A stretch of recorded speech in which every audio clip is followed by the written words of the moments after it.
or considered or upon which any formal action may be taken are listed below. Items do not have to be taken in the order shown on this meeting notice. Unless removed from the consent agenda, items identified within the consent agenda will be acted on at one time. We're going to call the meeting to order. The time is 5:32 p.m. We have Marcos Garcia, myself, Julie Garcia Ramos, Debbie Garza, and Wanda Garcia, President. Absent right now is Jonathan Garcia, Rogelio Gonzalez, and Monica Buendel. We'll see the pledge. I pledge allegiance to the flag of the United States of America and to the republic for which it stands, one nation, under God, indivisible, with liberty and justice for all. Let the record show that Rogelio Gonzalez arrived at 5:32 p.m. Any public comments? So the next item on the agenda is information items and reports. Public hearing regarding the Bimbo Palito Lago Independent School District's Texas Academic Performance Report. Superintendent Jocelyn, President Ramos, good evening. I will go ahead and begin by presenting the 25-26 Texas Academic Performance Report. The report has 8 sections that we're required to cover. One of them being our TAPER report, which will discuss districts and all campuses, district information. The second part is PEIMS Financial Standard Report, which lags behind, so it's 23-24. The District Accreditation Report, which is also lags behind, it's 23-24. The Campus Performance Objectives, the Report on Violent and Criminal Incidences on Campuses, Student Performance in Post-Secondary Institutions, and Progress Toward Board-Adopted HB3 Goals. I'm going to go ahead and begin, of course, with the TAPER report. It's compiled by TEA for every district and campus using PEIMS and student assessment data. The 24-25 TAPER is published, of course, in PDF, and you can access that online. It includes a wide range of information on the performance of students in each district and campuses, and compares us to the state average, as well as the region averages. Performance is shown desegregated by student groups, including ethnicity and socioeconomic status, and it provides extensive information on school, district staff, programs, and student demographics. On the first page, the very first page, the front cover of the TAPER report, you have the district's rating. So Benbo Palito Blanco ISD was rated as a B district. Our high school was rated as a B, and our elementary was rated as a B. We also look at the special education determination status, and our status was meets requirements. So we were in meets requirements. So that was all very, very good. On pages 3 through 11 are the STAR performance as reported for 25 and 24. And of course, the performance rates are approaches grade level or above, meets grade level or above, and master's grade level. So in looking at all the data, and I don't want to go like every little thing, but I just kind of wanted to show you that it compares 25 to 24, and there were increases. And so I did create a summary of the overall performances at approaches, meets, and masters, and that remains relatively stable, with some areas of improvement and others showing slight declines. We observed mixed results where gains in certain grade levels or subjects were offset by declines in others. So where we had growth, there might have been a decline in another area. Our district has prioritizing and increasing performances at the meets and masters, and we've shared that with you in previous meetings, with intentional instructional adjustments already in place. So we are working on that because those are areas that we want to make sure that we increase in. Reading continues to be one of our strongest content area, demonstrating more consistent performance across grade levels. However, we are still monitoring reading and have set goals to increase the meets and masters in that area. Mathematics remains an area of need and a concern for us, with lower overall performance compared to reading. Notably, of course, in the middle school, math, which showed a significant area of concern last year. So which directly informed us on informed us on decisions to implement the labs in which we've done this year. So we're hoping to see that. We've already been seeing that in some of the data that we've collected, so we are hopeful that we're going to see that at the end. So it looks like we're moving in that direction. On pages 12 through 13 is the, under school progress, is the annual growth. And so, of course, this report was shared with you. So the summary on that is there was an overall growth of 55%. Reading growth was stronger than math, and math growth was inconsistent, especially in the middle school. And so those, that is pretty much aligned with the performance. Under STAR participation, which is on page 17, the summary was we had 100% participation, which is very good. And of course, that shows the strength in our testing systems, and compliance are excellent. So we're very good about that, making sure that all the kids are here, getting the information out to parents, letting them know we're testing. And when we already know, like before testing starts, if we have students not in class or in the seats, we're calling them. So we do all that. And of course, we always schedule them to where we have a makeup date. On page 20, we have the attendance, dropout, and graduation rates. And so what is on the report is 22-23 and 23-24. So I did include, and I wanted to share the information for attendance. In 22-23, we had 92.5. In 23-24, we had 92.6. What is not on the report is what we ended with last year at the end of the year, which was at 94%. And of course, our district goal is 95, and so that is our goal for this year. As far as dropout in 7th and 8th grade, we were at 0% in the report for 23-24, and for 24-25, which is not on the report, we are at 0%.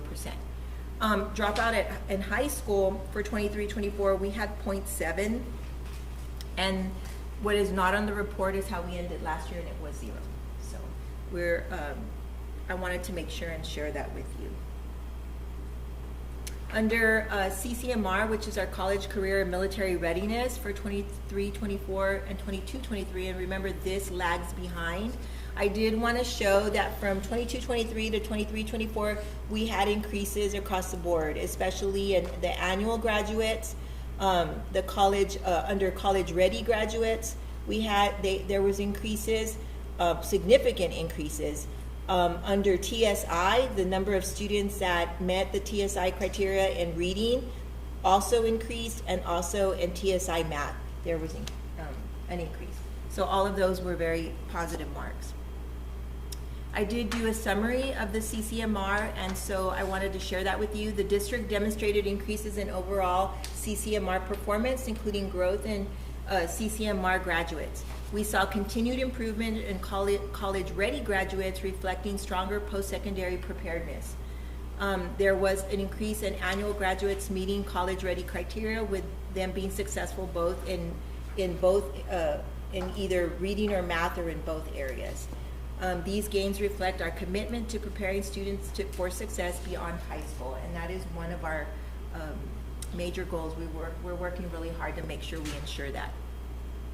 Moving forward with CCMR, our goal is that all graduates from Bembo Palito Blanco High School will be college ready by meeting TSI in all subject areas, earn an industry-based certification, or complete an associate's degree.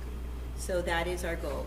We aim for every student to meet at least 2 of these readiness indicators. We will also support students who choose to enter the military by ensuring they receive the guidance, resources, and information needed to successfully pursue that path.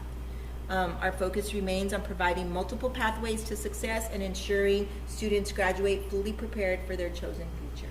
So we are working really hard on that. On pages 29 and 30 of the TAPER report, we have the student information. And so basically what I shared with you was this kind of contains membership versus enrollment. And I kind of wanted to define that a little bit. So membership means what we were at the October snapshot. Enrollment is what we ended with, so what the total numbers were at the end. So as you can see, we did go up a little bit. I shared with you the students that we service that are either foster care, homeless, immigrant, migrant, our Title I and our at-risk students, and then also our students with disabilities. So the overall summary was we had a total number of students of 442. We have 88% economically disadvantaged, 39% that were at risk, and 83 students that we service in special ed. The key takeaways are high student needs, and we focus on targeted support and intervention. So that's one of the things we want to do based on the demographics of our students. Under staff information, of course, this has all of our staff information, and what I went a little bit and I looked at which I call like our early career teachers versus our veteran teachers. So we were at 30.4% of teachers that had 1 to 10 years, and 25.4 with veteran teachers that had 11 plus years. So some of our goals moving forward for the instructional impact with our staff is to focus on teacher experience and staffing stability. Importance of teacher retention to provide consistency for students, and strengthening staffing to positively impact student outcomes. So we want to make sure to provide them with the support they need and making sure that they have everything, and do check-ins with them so we can have those student outcomes. And of course, our commitment to strong programs that support student success and continued progress. So those are some of the things that we're doing. The next part, so that kind of finishes up the TAPER report. So we're in section 2, which is the PEIMS Financial Standard Report. And so this report is of course 23-24, and pretty much anyone has access to it. And it has what our finances were as a district, and then also each high school. And the way that it reports for the district, it talks about our revenues, our expenditures, our disbursements, our tax rates, and our fund balance. Under the high school and the elementary, which are the campuses, it talks more about expenditures by objective and by function, and then program expenditures by program. So I'm just gonna, I know that Ms. Bettis shared it with you in a PDF, so you will be able to, if you click on the link, you would be able to access it, and I wanna see if I might have to, there it is. So this is kind of like what the district is, and so you can kind of go through it, and it talks about all of those things, and so it is informational, and it's, like I said, open to anybody. Okay, I won't click on the other ones, but they are available for you. And of course, if you have any questions, I'd be happy to answer them for you. Under section 3, which is the district accreditation status. And so this is what we were, of course, we were accredited, and it was for 25-26, and basically this is open to anybody as well. It tells you what region we're in. It tells you what our financial rating was, which was an A superior achievement, the first rating. And then it talks about what our accountability rating was, which was a B. And then it shows our accreditation status, which we were accredited. Section 4 is the campus performance objectives, and this is based on the campus improvement plans, which we presented to you earlier in the year and which you all approved. And of course, each campus has developed and is implementing a CIP, which is a campus improvement plan, and that is required by TEC 11.253. Each campus improvement plan includes performance objectives, and they are approved by the board, and they are based on data analysis and the needs assessments that we do at the end of the year. Including data reported in annual TAPER report. So we look at that, especially when we're planning. So now that we have the TAPER report, we'll be looking at that for the needs assessment that we do at the end of the year. That will help create and adjust the campus improvement plans for next school year, which you approve around October. So, and then of course, each campus periodically measures their progress towards its performance objectives. So on the platform that we use, they go in there, it's kind of like quarterly, you go in, and then let's say one of your performance objective is, looking at the data, disaggregating it, and you kind of have to rate yourself on where you are in completing that goal. So like usually at the beginning of the year is like a little progress, and then of course mid-year it's like, more progress, and then of course at the end of the year it's completed. And so that's how we kind of progress monitor ourselves. Under section 5, which is report on violent or criminal incidences, this is part of TC section 39.306, requires each district to publish as part of the annual report a report on violent or criminal incidents that occur at each campus. The report must include a number, rate, and type of a violent or criminal incident that occurred on each campus to the extent permitted under FERPA. Descriptions of school violence prevention and violence intervention policies and procedures used to protect students. And findings from evaluations conducted under the Safe Drug and Free Schools and Communities Act. The district's report for the 24-25 school year is available at the district central office and each campus of the district. And it's a pretty big report, which is the civil rights data.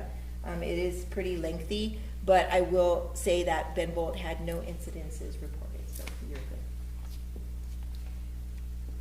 And then under section 6 is the student performance in post-secondary institutions. So under TEC section 39.306, which is Texas Education Code, requires each district to publish as part of its annual report a report on student performance in post-secondary institutions during the first year enrolled after graduation from high school. And this is based on, this is for year, from the graduates from 2024. And it shows here the number of students that were there day one of a 4-year university or entered a 2-year university, and of course the number that were not found. And a lot of times those numbers not found, it's because they probably, maybe they earned an industry-based certificate like in welding and they went to work. And so that is the, and this is also open and can be found online. Under section 7 is progress toward the board adopted HB3 goals. And I went ahead and, let me see what, there it is. So these are the HB3 board goals that were created and that you approved.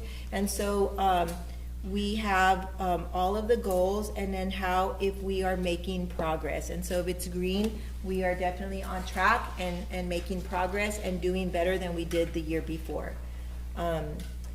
So this was our early childhood, the literacy, and then of course early childhood math. Of course, these are our annual targets, so if we didn't meet it, then of course they're a different color, but we're definitely working towards that. We are showing an increase, so that's important. So we definitely areas that we're working on. Is that based off of the benchmarks? Or is that based off of like iReady, or what is that? This is actual STAR data. Yes. Okay. Yes. And then for the HB3, for Goal 3, which is college, career, and military readiness, it shows what we, the score that we received overall in CCMR. And as you can see, we are progressing up. And of course, these are the annual goals. 23, 24, Right. We can't see. Oh, I'm sorry. No, because just, I can't see Yeah. that far. It's 23, 24, 25. Yes, but on the PDF, you'll be able to click on it and you'll be able to see the document. Okay. And so, yeah, it's a hyperlink. And so, as you can see, we've already surpassed our goals for the annual targets. So, for instance, for 2025, it was 76, and we were at 94. So we've already surpassed that. So that's that. Yeah. Did you get it? Not all of it. Not a, okay. There's Maybe a lot it. of- There's a lot of pages that are blank. Really? Okay. Well, I'll make sure. Okay, just send it to us again. I'll look at it right now before I I sit can down. do it, the link in the group, in the reminder. Okay. Yeah.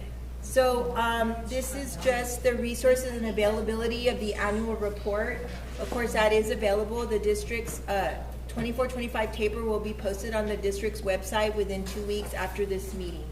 So after today, we'll make sure and get it up. Paper copies will also be available at the district central office and on each campus in the district. For questions or more information, you can contact me or you can email me, and I'd be happy to answer any of your questions. Do y'all have any questions? So at the beginning, I do, sorry. Okay. At the beginning, you said that there were areas of decline. What were the areas, and do we kind of pinpoint why? Like, was it a certain class, Was it, I know that there were, we had a teacher that had been out in Yes. third grade, was it Yes. like, how So do you? there's a lot, and I didn't include that in the summary because it was quite a bit, but, there were a lot of things that we noticed, but basically, it kind of works all together when we talked about teachers, but we did have, we have those students that we're kind of following, that we know that they, are behind in math because of situations like that where they didn't have a teacher. We are following still some of our COVID kids and making sure that we're addressing those areas. So there's been a lot. Seventh and eighth grade math. Yeah, seventh and From eighth last grade year's math. cohort performance. Mhm. And That of was course, a decline? Yes, yes. well, like a deficit. So with the one that you're tracking with the teacher, I think they're fifth grade now. And so do you see them back to where they need to be, or is there something that we need to do next year before they get into that seventh and eighth grade? So right before we left for spring break, that will be at our next meeting. I plan to do, we did our benchmarks, Mhm. right? And the benchmarks is, like our main test, it's usually star released, from a previous year. And we look at the areas that we need to address, and it gives the teachers like 4 weeks, 5 weeks Yeah. to tutor and work with the kids. We had a really bad week, when we did like some of the math. I mean, that whole week before spring break, we had a lot of attendance. Flu and kids Yes, were out. kids, and so I wanted to bring it to you today, but we still had makeups, and I'm gonna present that when I do my curriculum. Okay. So we had kids still making up, so I don't wanna share data that's That's incomplete. incomplete, right? No, I Yes, understand that. so we definitely are looking at that, and we're tracking, so those kids, we're looking at their progress, we're looking at, are they growing, and so, Even yeah. from last year's performance, our third grade Absolutely. cohort, prior year third grade cohort, There- fourth there were grade, increases. fifth and sixth grade did fantastic, and there were gains across the board there Mhm. at the elementary. It was our sixth and seventh grade that there was a deficit in performance. I just Our wanna make algebra sure, one did fantastic, so basically it's our middle school math. Everybody else is. And the is on middle track. school math, particularly seventh grade, and we've had this discussion, Ms. Jocelyn and I, but across the state, they are just seems, when Performance they, average, the state performance from average is 6th to 50%. 7th, it just, Yeah, the state average was 50% for Yes. seventh grade math in the state of Texas at approaches. So Yes. it's a statewide it's issue. a statewide issue, so, yeah, we definitely know that there's some concerns there, so we are monitoring that, And I will tell you, our 7th graders right now, they're a good group, they're a good cohort, they're smart, and so we wanna, we're gonna be monitoring that.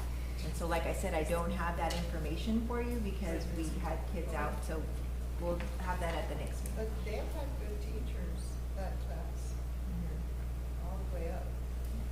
They have good grade ones. I think if they were inconsistent with that math that year, and But it's my, hard with the my foundation. thing, like with everything, if we blame that it's straight across the state, let's not wait for them to tell us how to fix it.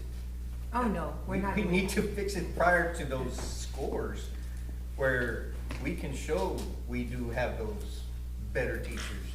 Or like you're saying, these kids are intelligent, but for some reason it's not showing on their test scores, right? Right. Whether it's the wrong questions being asked, or they're biased in that sense, or we need to get, rather than wait for the state to fix it, To fix it. let's fix what we got right here, right Well, now. and keep in mind that our testing's gonna change, so, right now, basically what we do is, we just have an end of the year test, and that's gonna change significantly to like, It's gonna be all based on growth, Yes, and on it's gonna growth. be beginning of year, middle of year and end end of year. So, it's So definitely. there's progress being made. Yes, they may not perform at approaches, but they're making gains in growth. The growth. Okay. So when we look at individual student performance from prior year to this year, they've made significant progress from how they performed on last year's test versus now. And that's a big deal, and that's also heavily weighted in domain 3. Mhm. And that's one of the areas that we focused on for our board goals for The this year. progress, yes. Yeah, And those scores come out to the district when? which ones? This one. For 2026?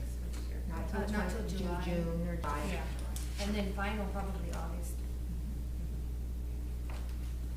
Preliminary July. Because usually when we get them, we start breaking them down already, Yeah. but it's kind of a rough estimate because we wait for the state, they kind of remove kids that we don't count for us and things. Well, it's hard because if you wanna add extra support, like another reading Mhm. interventionist or another math, whatever it is, then it's kinda late in the year to And look we're for already somebody kind of to- pre-planning that, currently. I mean, as you all know, we received the LASSO Cycle 4, which is a highly competitive grant, and we were one of the recipients, which is fantastic because it's also going to be providing support in that targeted area that we're currently focusing on. Mhm. So that's gonna be a big help, for us as well. I'm real excited. It's gonna be- You know, And on the report where the, page that has how many kids graduated and how many kids went to the four-year college. Uh-huh. In the past, there was a section to, cause not everybody goes to college, where they went to the workforce and you were able to put that in. yeah, I don't have that anymore. This is the report that they have now. So basically what they do is every student has a unique ID number and that's how they track them. So it kind of follows them to college. And so if they were like, if you notice on the very bottom, I know it's in small print, but it says that if they're not found, it's because their number was not found anywhere.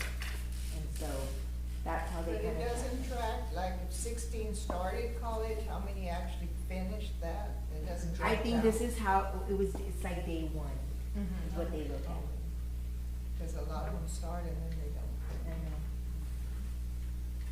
I know, which is sad, you know, and it's like I tell the kids that we have that conversation with our seniors, and you know, it's like I tell them, go to the orientation, because the orientation provides so much information and so much help.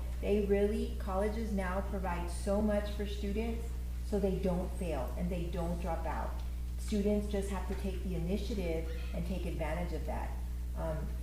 Myself as a parent, of course, my son's been out of college for a while, but I remember when I went to orientation, and he was my first to go to college, cause my oldest went military, and I told him there's no reason why you should fail. Like, they offer everything to you, take advantage of it and go. And he did, you know, and of course he was kind of my go-getter, and but he, you know, I tell him there's no reason. So they offer so much because too, they also are held accountable with the amount of kids that complete the 4 years. So, they lose accreditation too, so it's important to them, so now they have implemented all these programs. That wasn't there when I was in school, and so, you know, it is very, very good. But, any other Anybody have any other questions from Scott? Thank you. Let the record show that at 5:42 PM, Jonathan Garcia did arrive. Next item on the agenda is adjournment. Can I get a motion? Motion. There's a motion made by Jonathan Garcia to adjourn. Give me a second. Seconded by Wanda Garcia. I have to go down the road, right? Aurelio, yea or nay?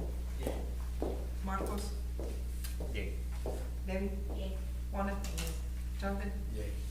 Motion passes, what are we, 5, 6, 6-0. The time is 6 PM. And